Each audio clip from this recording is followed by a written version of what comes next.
A neurociência estuda o cérebro, que é tipo a nossa torre de comando. Ela nos mostra como as partes do cérebro e as substâncias químicas que ele tem lá dentro criam nossos pensamentos e sentimentos. Muitas vezes, o que a gente faz começa aqui, bem no fundo de umas redes de neurônios para lá de complexas. Esse campo, que é tão importante, nos ajuda a entender a base biológica de quem somos e por que agimos de certas maneiras. Ele investiga tudo, desde uma simples célula até como pensamos coisas complexas, e assim nos dá um retrato detalhado do nosso mundo interior. O determinismo, visto pela neurobiologia, sugere que nossas escolhas já vêm meio que carimbadas pela nossa biologia. Nossos genes, os hormônios que circulam pelo nosso corpo e o que a gente viveu quando era criança, tudo isso vai moldando com muito cuidado os caminhos no nosso cérebro. Isso quer dizer que aquilo que chamamos de livre-arbítrio, ou poder de escolha, talvez não seja tão livre assim como a gente pensa. No fim das contas, nossas decisões podem ser o resultado esperado de uma longa cadeia de processos biológicos bem complicados. Existem fatores biológicos específicos que, sem dúvida, nos influenciam pra caramba. Hormônios como o cortisol, por exemplo, gerenciam como a gente responde ao estresse. E isso afeta demais como reagimos quando o bicho pega. Nossos códigos genéticos únicos também podem nos deixar mais propensos a certos comportamentos, traços de personalidade ou até mesmo a algumas doenças. É nítido que nossa biologia interna é uma força poderosa, que está sempre ali, quietinha, moldando nossa vida. Mas olha só, é muito importante entender que não somos simples robôs biológicos seguindo um roteiro já escrito sem nem piscar. A forma como nossos genes interagem com o ambiente onde a gente vive é super complexa e cheia de nuances. Essa complexidade toda torna muito, mas muito difícil prever exatamente como uma pessoa vai agir, mesmo que, no frigir dos ovos, tudo esteja determinado. Essa rica mistura de fatores cria a beleza da diversidade da experiência humana. O materialismo dialético, que é uma teoria com ideias bem profundas, vê as condições materiais como a própria base de qualquer sociedade. A forma como todos nós produzimos coisas juntos, ou seja, nossa economia, nossas ferramentas e nossa tecnologia, molda todo o resto naquela sociedade. Nossas ideias, nossos costumes culturais e nossos sistemas políticos nascem dessa base material, e não o contrário. Esse ponto de vista nos dá uma ferramenta poderosa para entender como a sociedade é montada. A parte dialética dessa teoria descreve um processo de mudança que é movido por conflitos e contradições internas. Um sistema social que já existe, a tese, sempre cria forças ou ideias contrárias. A antítese, a luta e a tensão que surgem entre essas forças, com o tempo, levam à formação de uma nova forma de sociedade, a síntese. Essa tensão constante, que não para nunca, é o que empurra a história para frente. Grandes mudanças nas ferramentas que usamos e nas tecnologias que criamos, nossas forças produtivas, transformam, quer queira, quer não, nossas relações sociais. Pensemos na mudança gigantesca das sociedades agrícolas feudais para as sociedades industriais, baseadas em fábricas. Essas novas formas de produzir não só mudam como a gente trabalha, elas criam classes sociais totalmente novas, redistribuem o poder de outra forma e mudam nossas relações uns com os outros. Essas mudanças são profundas, vão na raiz da coisa. Por isso a história, se a gente olhar pelas lentes do materialismo dialético, não é só uma série de fatos aleatórios e desconexos. Pelo contrário, ela é vista como um processo de desenvolvimento com sentido, impulsionado principalmente pelas nossas necessidades materiais básicas e pelas lutas inevitáveis entre as diferentes classes sociais.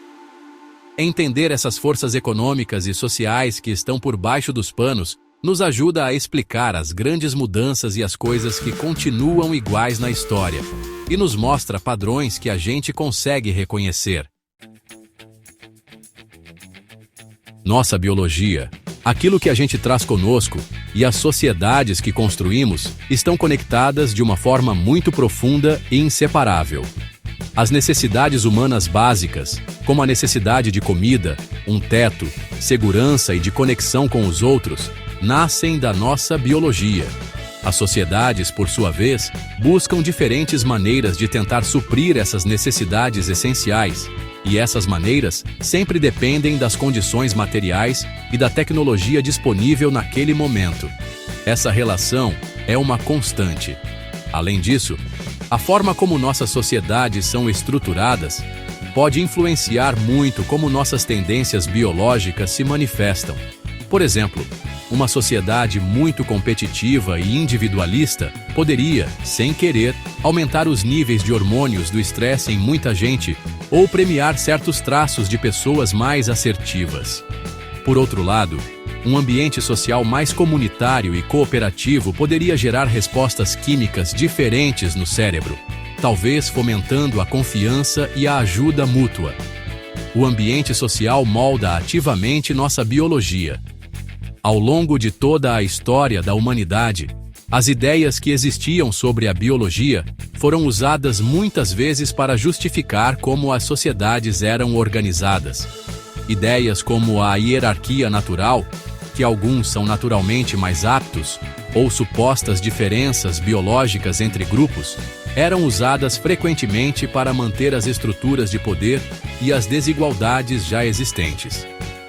Essas interpretações, de propósito ou sem querer, muitas vezes serviam aos interesses materiais dos grupos que mandavam numa determinada época, o que mostra como tudo está interligado.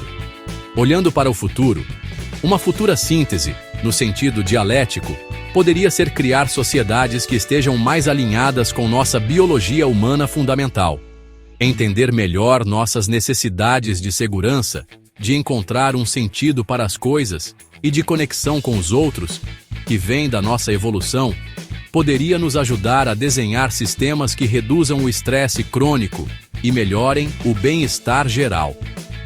Essas sociedades poderiam buscar que mais pessoas consigam se desenvolver plenamente e viver bem.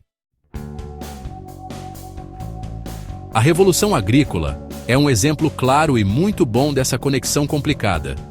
Antes da agricultura, a vida de caçadores e coletores exigia certas adaptações biológicas para poder se movimentar bastante e procurar comida. Mas quando a agricultura surgiu, ela trouxe condições materiais totalmente novas. Uma vida mais parada, num só lugar, a possibilidade de ter comida de sobra e populações humanas muito maiores e mais concentradas. Essa mudança tão profunda transformou radicalmente a sociedade humana e as estruturas que começaram a surgir.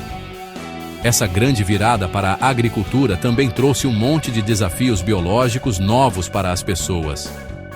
As doenças, por exemplo, mudaram demais quando as pessoas começaram a viver mais juntas e em lugares fixos, o que facilitava a transmissão dos micróbios que causam doenças.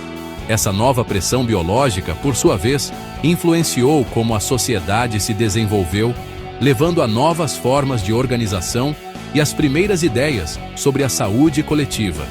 As sociedades tiveram que se virar para se adaptar. A Revolução Industrial, muitos e muitos milhares de anos depois, nos dá outro exemplo forte dessas forças em ação.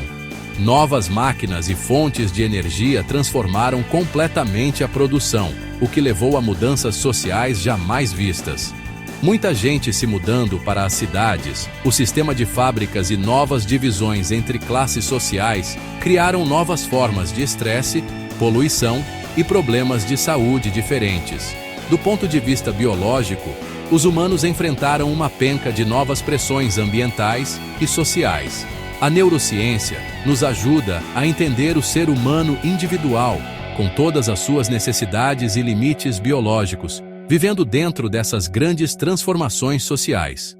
O materialismo dialético, por outro lado, nos dá uma forma de entender como os próprios sistemas sociais evoluem. Juntas, essas duas perspectivas nos oferecem uma visão mais rica e completa da história, mostrando uma dança contínua, onde nossa biologia e nossas condições materiais se moldam e se refazem mutuamente o tempo todo.